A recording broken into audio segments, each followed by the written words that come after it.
인데요. 청년과 선거 이야기를 5번째 하고 있습니다. 지난번에는 다른 나라의 학생운동을 곁들여서 이야기도 했는데요. 오늘은 청년혁명이 아닌 청춘혁명을 하자, 이런 제명으로 간략하게 한번 또 말씀을 드릴까 합니다. 저희가 학교 다닐 때 청춘 예찬이라는 그런 게 국어책에서 배운 적 있죠. 항상 이 청춘은 가슴이 끓는 단어 아니겠습니까? 늘 가능성이 무한대로 있는, 꿈과 희망을 꿀 수 있는 세대이죠. 그런데 현실은 한국은 조금 굉장히 어렵습니다. 청년 실업률이 10.7%고요. 실제 체감 실업률은 10.7%보다 훨씬 더 높다고 봐야 되겠죠. 전국의 청춘 여러분, 청년 여러분, 제가 굳이 방송을 하는 것은 지금의 시기가 이명박 박근혜 정부의 10년을 거쳐오면서 촛불이란 촛불 혁명을 끝에 선거를 하게 되는 거 아니겠습니까? 근데 이 4, 5개월 동안 전국의 수많은 사람들이, 최소한 500만 명이죠. 그분들이 그 추위를 뚫고 외치겠던 것이 무엇이겠습니까? 한국의 적폐청산, 새로운 대한민국 아니겠습니까? 그래서 저는 이번 이 촛불 민심이 대통령 선거에 이어져서 촛불 혁명이 완성이 되어야 된다, 그렇게 생각하거든요. 그래서 저는 오늘 저 나름대로 청춘들에게 5번째 말씀드리려고 하는 것이죠. 청년이라는 것은 신체적으로 항상 성장하거나 무르익은 시기에 있는 사람을 말하기도 하는데요. 이때 보통 청년이라면 예전엔 남성을 주로 이야기한 뜻으로 쓰이지만 요즘은 여성을 포함하죠. 그래서 일반적으로 청년하면 남성을 상징하기도 하지만 20대, 30대의 청춘들을 이야기하는 것이죠. 청년이라는 의미가 요즘은 조금 이 나이 연령대가 법적으로나 또 우리가 사회적으로 통용하는 의미가 조금 다양하게 이렇게 인식이 되고 있는데요. 대한민국 통계청에서 이야기하는 것은 15세에서 29세 사이를 모두 청년으로 보고 있고요. 대한민국 청소년법은 9세에서 24세 남녀 모두를 이야기한다. 그리고 여기에서 제가 주목할 것은 이것이죠. 대한민국 정당은 19세에서 45세를 청년으로 생각하고 있죠. 2013년 대통령 직속 청년위원회에서 규정한 청년은 19세에서 39세입니다. 이 청년이란 범위가 좀 많이 확장됐죠.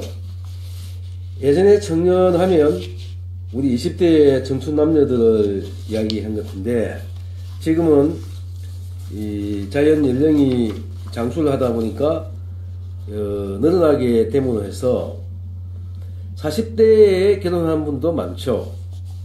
그래서 청년이라는 개념이 연령대가 40대 초반까지 이렇게 확장이 돼 가고 있다고 인식이 됩니다. 이 청년기에 세계적으로 피델 카스트로라는 쿠바의 혁명가는 무려 33살 때 쿠바 혁명을 했습니다.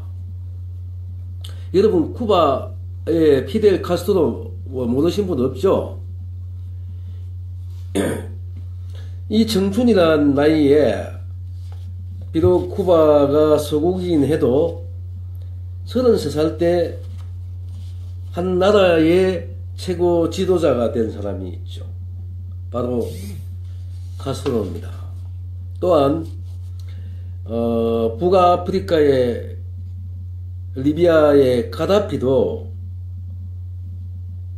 불과 27세에 쿠데타를 일으켜서 최고 지도자가 됐죠. 제가 이야기하는 것은 쿠데타 이거를 이야기하는 게 아니고요. 청춘은 무한한 꿈을 갖고 가능성을 갖고 있기 때문에 우리 청년들이 전 세계로 뻗어나가야 할 이 시기에 대한민국 청년들은 취직이 안 돼서 고민하고 있고, 또 취직이 안 되니까 결혼도 늦어지고, 또 결혼도 못하고, 집도 장만하기 어렵고, 여러 가지 어려운 상황에 있죠. 그래서 깎아서도 결혼을 하게 되면 또 아기를 키우기가 힘듭니다. 아기의 육아 비용도 만만치 않을 뿐더러 경력 단절로 인해서 이 아기를 낳을 수가 없는 상황이 되어 있는 거죠. 사실 심각한 우리 대한민국의 국가적인 위기를 맞고 있습니다. 이러한 문제를 전면적으로 해결할 수는 없겠지만, 이번에 우리 야당 후보 중에서 이러한 문제를 집중적으로 노력하겠다고 한 분 계십니다. 그래서 청군들이 적극적으로 이번에 선거에 투표해서 그 당선된 지도자가 청년들의 고민인 육아 문제, 경력 단절 문제, 결혼 늦게 하는 만원 문제, 그 다음에 취업, 이런 문제들을 국가적인 정책으로 이행해서 할 수 있는 지도자를 스스로 뽑고 그분으로 하여금 그 정책을 실천하게끔 청춘들이 움직여야 된다는 것을 강조하는 거죠. 저도 사실은 청년들에게 굉장히 기성세대로서는 죄송한 마음입니다만, 제 혼자서 이 세상을 움직일 수 없는 부분이 있기에 저 나름대로 청춘들에게 그나마 이런 이야기를 통해서라도 이번 19대 대선에 꼭 참여하셔서 청춘들의 문제를 국가 지도자가 높은 투표율을 얻기 위해서라도 반드시 반영할 수 있는 이번 계기가 되자 하고 말씀을 드리고 싶습니다. 정치를 외면한 큰 대가는 가장 저질스러운 인간에게 지배당한다고 플라톤이 말했다고 합니다. 그 플라톤 말고도 많은 사람들이 유사한 이야기를 하고 있죠. 제가 실제로 정당 언저리에 있는 분들을 많이 봐왔는데요. 한국은 여야를 통해서 앞으로 이 점은 반드시 우리 개혁 국민들이 정당을 민주화하고 해 나가야 할 책무가 있다. 그래서 저도 일부 노력하고 있는 중이고요. 청춘 여러분, 청년 여러분, 이번 19대 대선 촛불혁명 완성으로 갈 수 있도록 꼭 투표해 주십시오. 어제는 제가 동아대학교 사회대 학생하고 청춘 토크를 했었는데요. 제가 이 선거 끝날 때까지는 청춘들에게 짧은 이야기라도 외람될지 모르겠지만 전하고 싶습니다.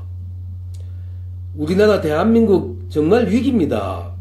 국제적인 안보 위기도 심각할 뿐더러 대한민국의 모든 총체적인 위기가 경력 단절뿐만 아니고 실업 단절, 세대 단절, 남북 단절 한꺼번에 쏟아져 가고 있습니다.